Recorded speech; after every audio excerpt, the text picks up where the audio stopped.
E aí, gente boa, tudo bom com vocês? Então, eu quero falar agora a respeito do Cântico de Moisés. Olha que interessante, vamos falar um pouquinho do Cântico de Moisés que está lá em Apocalipse, no capítulo 15, no versículo 1 em diante, diz assim: Vi no céu, olha aí que interessante, né? Ele vê no céu, tá? Então, vamos continuar a leitura.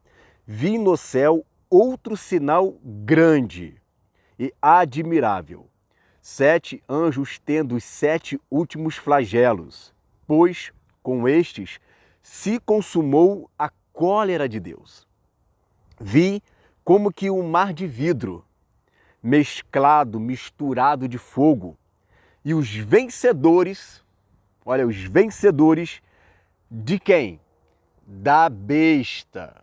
Olha que interessante, tem uma perguntinha aqui bem razoável para se fazer, tá?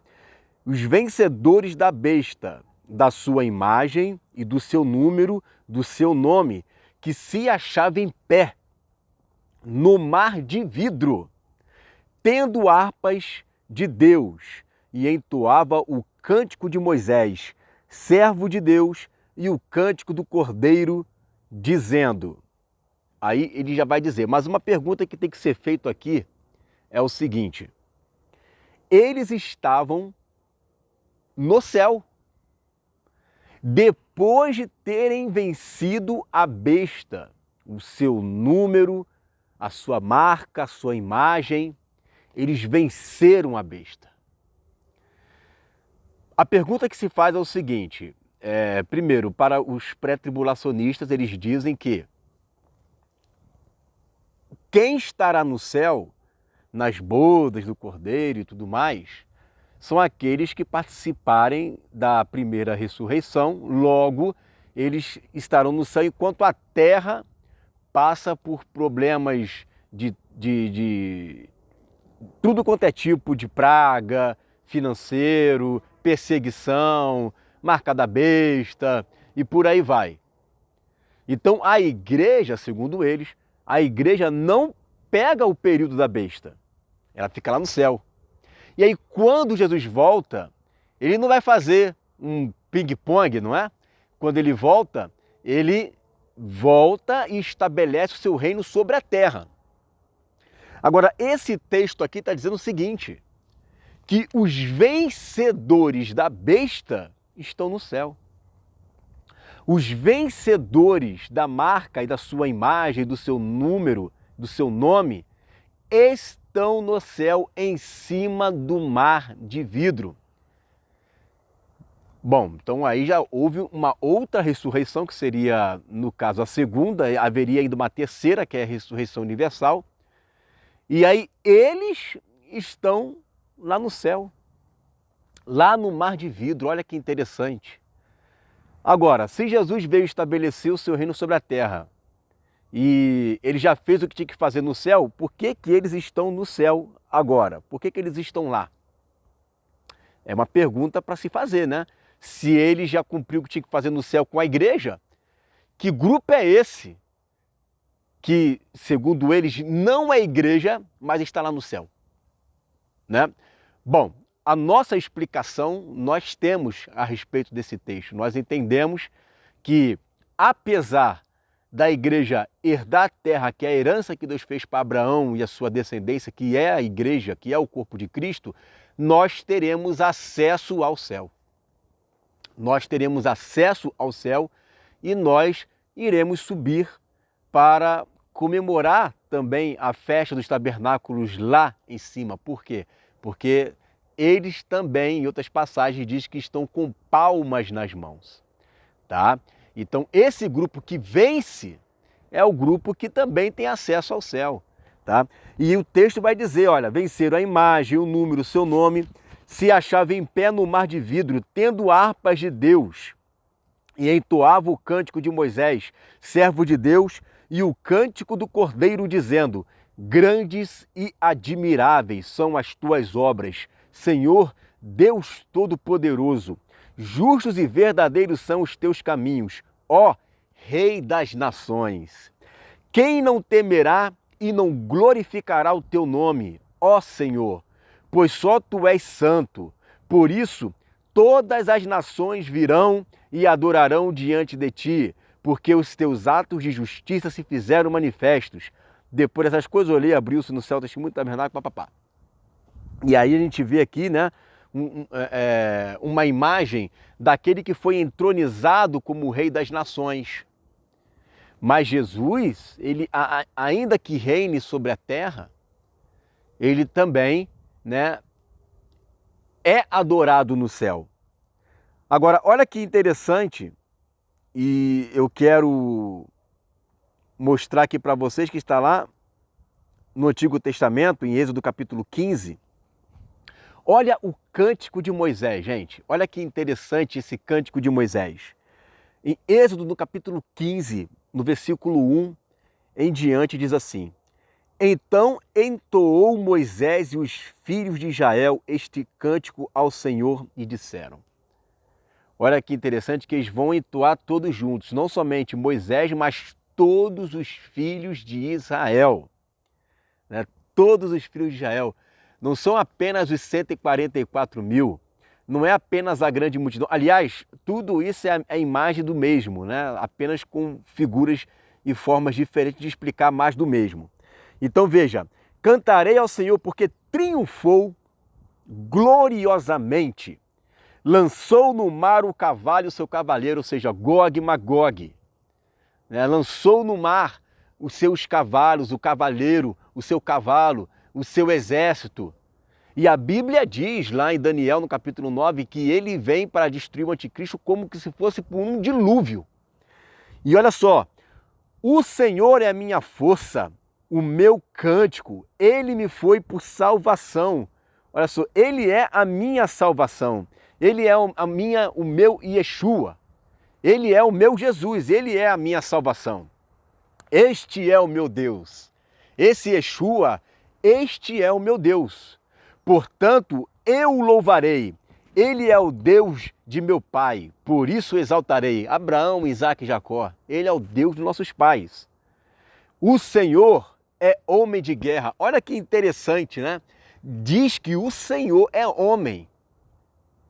O Senhor é homem? Quem é o Senhor que é homem? O único Senhor que é homem é Jesus, é Yeshua. Ele é homem, é um homem de guerra. Ele é o Rei dos Reis, o Senhor dos Senhores, o poderoso nas batalhas. É Ele que vence, Ele é um homem de guerra. Ele é o Senhor é o seu nome. É Jesus o que irá vencer na batalha no Armagedon. Lançou no mar os carros de Faraó. Faraó tipifica aqui o anticristo. E o seu exército, Gog e Magog. E os seus capitães, né, os poderosos, os reis, e os seus capitães afogaram-se no mar vermelho. Os vagalhões os cobriram, desceram as profundezas como pedra. Olha que interessante, os vagalhões, as profundidades, né, o abismo. Eles morreram, foram todos lá para o Hades, foram lançados lá. A tua destra, ó Senhor, é gloriosa em poder. A tua destra, ó Senhor, despedaça o inimigo. Na grandeza da tua excelência, derruba os que se levantam contra ti. Envias o teu furor, que os consome como restolho. Com o resfolgar das tuas narinas amontoaram-se as águas, as correntes pararam e montão os vagalhões coalharam-se no coração do mar. É um cântico de Moisés sobre uma vitória em cima da besta, em cima da Babilônia, em cima do exército inimigo. É a igreja entoando o cântico da vitória. E olha que o profeta que leva, né, que começa a entoar esse cântico, e não é só dele o cântico, o texto diz que é o cântico de Moisés e do Cordeiro. E olha mais o que ele vai dizer aqui. O inimigo dizia, perseguirei, alcançarei, repartirei os despojos, a minha alma se fartará deles, arrancarei a minha espada e a minha mão os destruirá. Não é esse justamente o propósito de Satanás, que eles perseguem, né, os filhos de Deus, ele procura perseguir até no deserto, mas Deus abre ali o mar e impede dele prosseguir na sua perseguição. Alguns morrem, claro, alguns morrem. A gente sabe que parte das duas testemunhas vão morrer. Contudo, existem aqueles que vão sobreviver a essa perseguição. E ele persegue, você vê que ele procura perseguir os que vão para o deserto, não consegue, e ele vai fazer guerra ao restante da semente, aos remanescentes que estão lá. Tá? Então, um grupo Deus protege, o outro grupo são martirizados, são levados a cativeiro, são escravizados, uma série de coisas, né? São cenários diferentes. Mas o texto diz, né, que eles procuram matar, mas não conseguem. E olha o que o texto vai dizer: sopraste com o teu vento, né? Lembra, né, do texto lá, com o sopro da tua boca, sopraste com o teu vento e o mar os cobriu, afundaram-se como chumbo em águas impetuosas. Não teve jeito, é morte na certa, é morte na certa. O Senhor, ó Senhor, quem é como tu entre os deuses, os falsos deuses?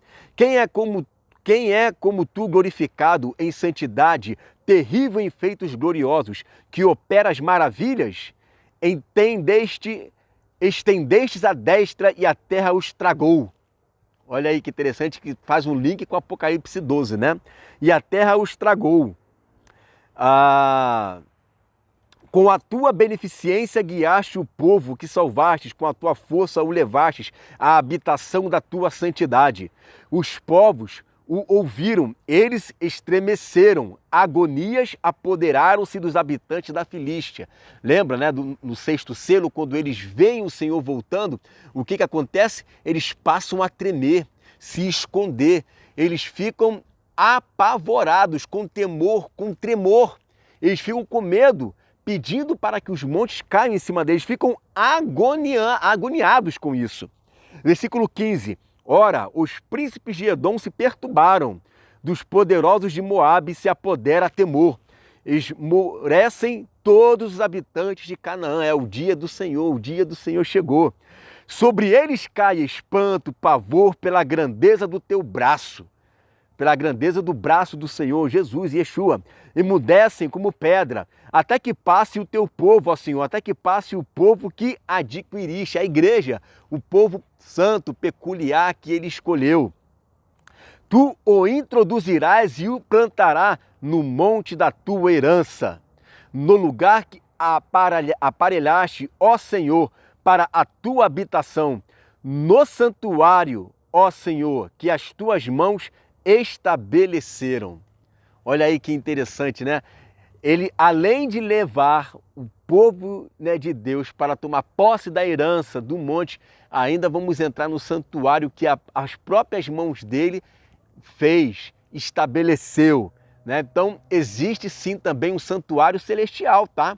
A gente fala muito do templo de Ezequiel, mas existe um santuário no céu, nunca se esqueça disso.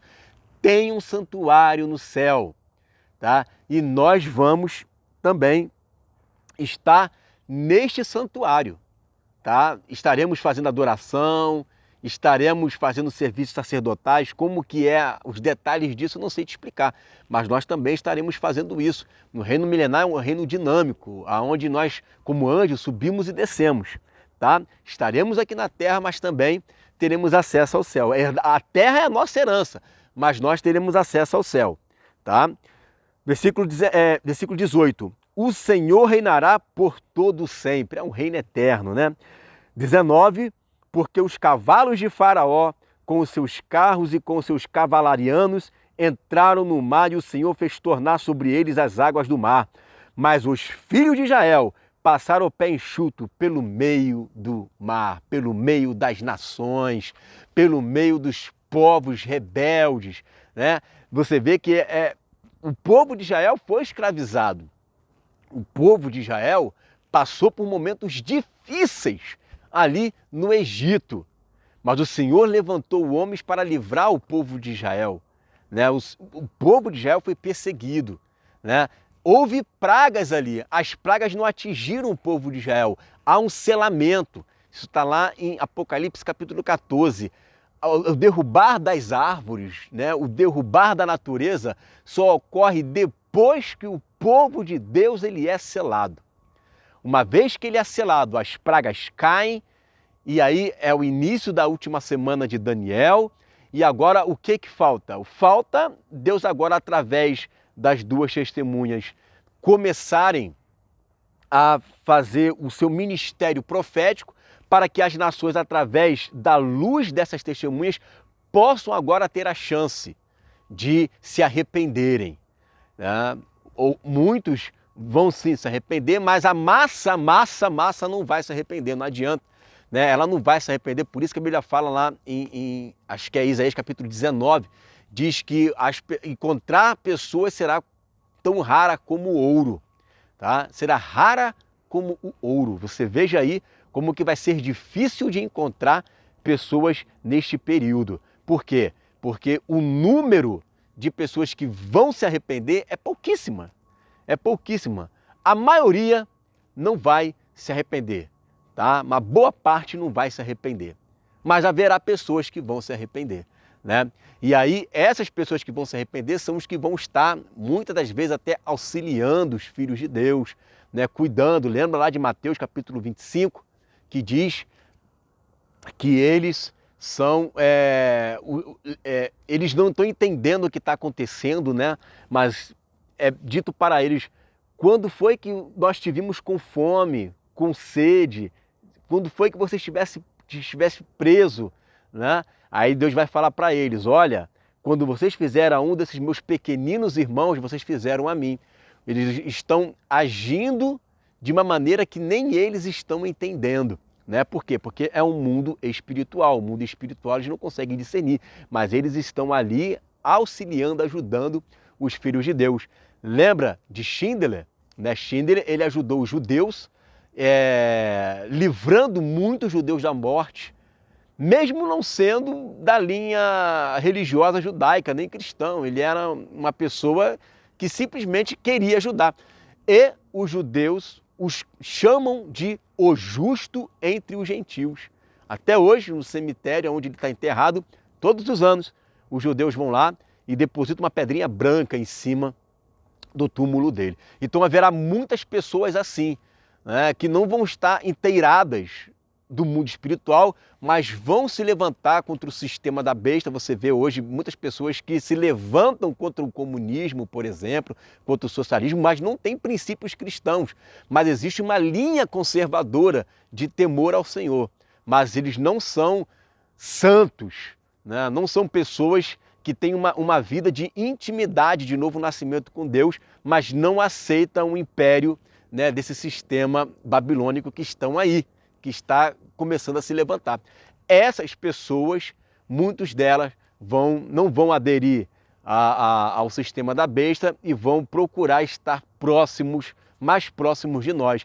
Esses vão entrar no reino milenar, certo? Muitos podem até morrer, tá?